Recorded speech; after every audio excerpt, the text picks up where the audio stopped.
میرے نبی فرما رہے ہیں کاش میری ماں زندہ ہوتی تو تم دیکھتے کہ میں کیا کرتا، میں عشاء کی نماز کے لیے مصلی پہ کھڑا ہوتا، ادھر سے میری ماں کہتی بیٹا محمد، تو میں اپنی ماں کے لیے نماز توڑ دیتا۔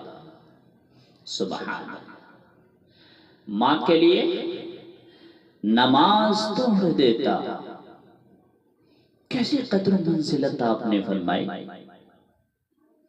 میرے نبی سے پوچھا گیا یا رسول اللہ قیامت کب آئے گی؟ یہ بچیاں غور سے سنیں، سب سنو لیکن خاص طور پر یہ بچیاں سنیں۔ یا رسول اللہ قیامت کب آئے گی؟ آپ نے فرمایا اللہ کو پتہ ہے، کہ کوئی نشانی بتا دیں؟ تو آپ نے فرمایا کہ جب بیٹیاں بھی ماں کو ذلیل کریں گی تو قیامت آ جائے گی۔ بیٹے تو کر جاتے ہیں لیکن بیٹیاں عام طور پر فرما بردار ہوتی ہیں، لیکن جب بیٹیاں بھی ماں کو ذلیل کریں گی تو قیامت آ جائے گی۔ ان تلد الامۃ ربتہا، کہ جب ماں کے ساتھ بیٹیاں بھی نوکر جیسا سلوک کریں گی، نوکرانی جیسا سلوک کریں گی، تو پھر قیامت کے نقارے پر چوٹ پڑ کے رہے گی۔ آپ نے یہ نہیں فرمایا کہ جب کفر پھیل جائے گا، اسلام مٹ جائے گا، قیامت تو اس وقت آئے گی جب ایک بھی دنیا میں مسلمان باقی نہیں رہے گا۔ لیکن آپ نے اس واقعے کی سنگینی کو بتانے کے لیے فرمایا کہ جب ماؤں کو ذلیل کیا جائے گا تو قیامت آ جائے گی۔ میں نبی نے فرمایا عمر، تیرے دور میں ایک شخص آئے گا، اویس،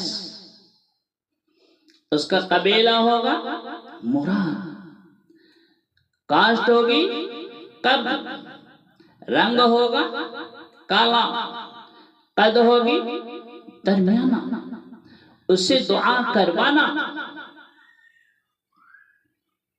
عمر، علی، تو بھی اس سے دعا کروانا، دونوں۔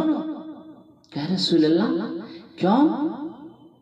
کہ اس نے ماں کی خدمت کر کے اللہ کو اتنا راضی کر لیا ہے، اتنا راضی کر لیا ہے کہ جب بھی وہ ہاتھ اٹھاتا ہے اللہ اس کا ہاتھ خالی نہیں لوٹاتا۔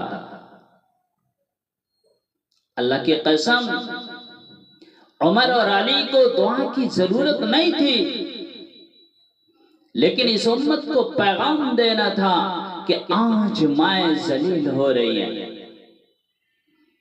باپ اپنی جوان اولاد سے چھپتے پھر رہے ہیں،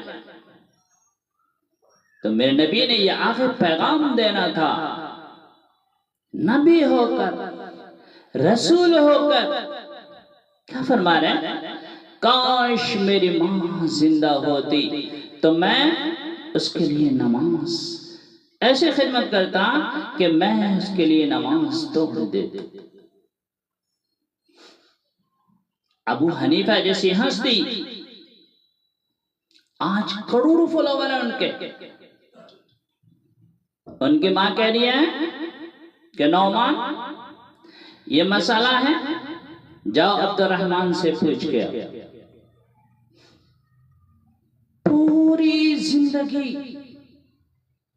پوری زندگی میں ایک دفعہ بھی نہیں کہا اماں جی میں اتنا بڑا عالم ہوں، مجھ سے بھی پوچھ لیا کرو۔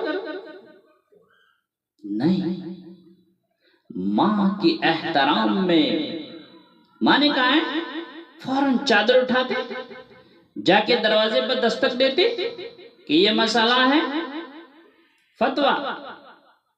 حالانکہ ان کی اپنی رائے ان کے خلاف ہوتی تھی، روزانہ مناظرہ ہوتا تھا، روزانہ کھٹ پٹ ہوتی تھی علم میں، لیکن ماں کے احترام میں اپنے قدر منزلت کو ایک سائڈ میں اور جا کے مسئلہ پوچھ کے آتے تھے کہ ماں نے کہا ہے۔ تو میرے بھائیو،